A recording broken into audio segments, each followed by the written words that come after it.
I think y'all were going to go 5-7. But I also think 5-7 is going to get Shane Beamer fired. Yep.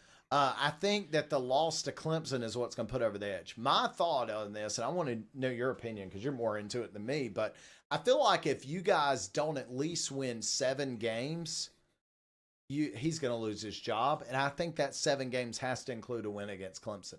Meaning, I think if you're 6-5 going into that week and you beat Clemson and you go 7-5, I think people will give Beamer an extension and keep him going. But I think if you're 6-5 and you lose and you go 6-6, I think he's done. Because if you lose to Clemson at home, you have another, non-winning season at year 6. I don't know how you keep Beamer.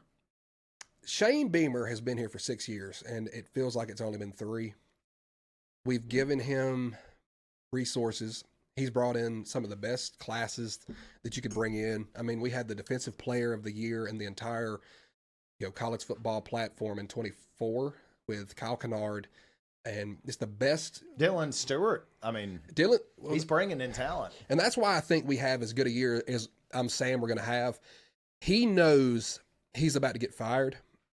And anybody who's ever been in that seat in any job, not college football, but if you work at Valero and they say you've got to sell 13 Hershey bars and you've only been selling 5, you might sell 20 the next week because, you figure out, okay, I've got to get on my horse and ride it. Beamer is at that place where he knows I'm about to get kicked out of here. I genuinely think he likes South Carolina. I even went back and I watched the Ole Miss South Carolina game where Sandstorm got introduced and how fired up he was about the program then. And now he's back. And I don't think there's many head coaches that cry when they lose a game. When did he cry? I forgot. When has he not cried is the question. He's emotionally invested in the program. I think he comes out this year and he wears it out. But bottom dollar, he's got to at least win 8 games, maybe even 9. You don't think 7-5 with a win against Clemson keeps his Here's job. the thing. South Carolina is putting $300 million into this stadium. And they're putting all this money in the NIL. They're cutting seats out. Season tickets are jumping up. Mediocrity is something that they're not going to put up with. And 9-4 it's not going to be good enough. If you don't make the playoff, and that's the sad reality of where we are, because college football is all about making it to the playoff. If he does not make an appearance in the playoff this year, he's done. But he could go 9-3 and miss the playoff. He could. And I think he's not getting fired on 9-3 season. 9-3, he's getting fired.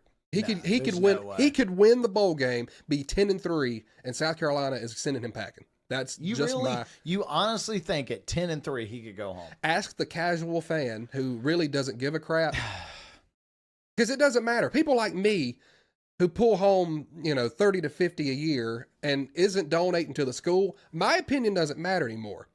Yeah, but my thing is, if y'all beat Clemson and go 7-5 with that schedule, and let's say you get a couple of good wins. Let's say you beat Oklahoma or Florida. Like you squeeze out a couple of wins against teams who were superior on paper.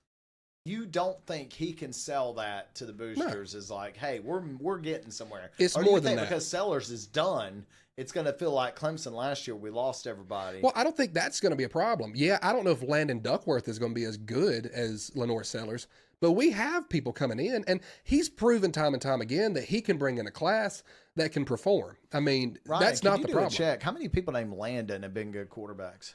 Also, how many people with the last name Duckworth has been good quarterbacks? All right, anyway. Yeah, I don't think he'll be as good as Lenore Sellers. So that's just where I'm sitting. I think we've got to make a playoff appearance, and to do that, we're going to have to at least win 10 games. So Beamer's getting fired this year. In your opinion, yeah. In my opinion, he's going to the playoff. We're with a 10-2 record. We're not touching the second round, probably. I think we end up getting a home game, and I take out Who are you losing to? Big Ten team? I can't get into that because I don't know. What would be funny is if you had to play Illinois again. Oh, if we pay, here, let's would that not be great, right? If like Illinois in a playoff game. If we make it to the playoff and Illinois comes to Williams-Brice, they're going to need the U.S. Army to make sure he gets out of there safe. They're going to need the National Guard. I'm telling you, he's laying at midfield unconscious like this if he comes to South Carolina. Not from physical injuries, but just because he ate too many donuts. Probably that. Landon Duckworth. Landon Duckworth. What a Heisman Trophy winner. Duck Donuts brings you Landon Duckworth. I mean, that's a Where are you at, Duck Donuts? Where are you at? Can we pull up the profile of Landon Duckworth, though? This guy, there's no way this guy's a 5-star recruit. So that's this episode. Thank you for tuning in to episode 1. Subscribe, like, check us out on all our other social medias. And it's been good hearing from you.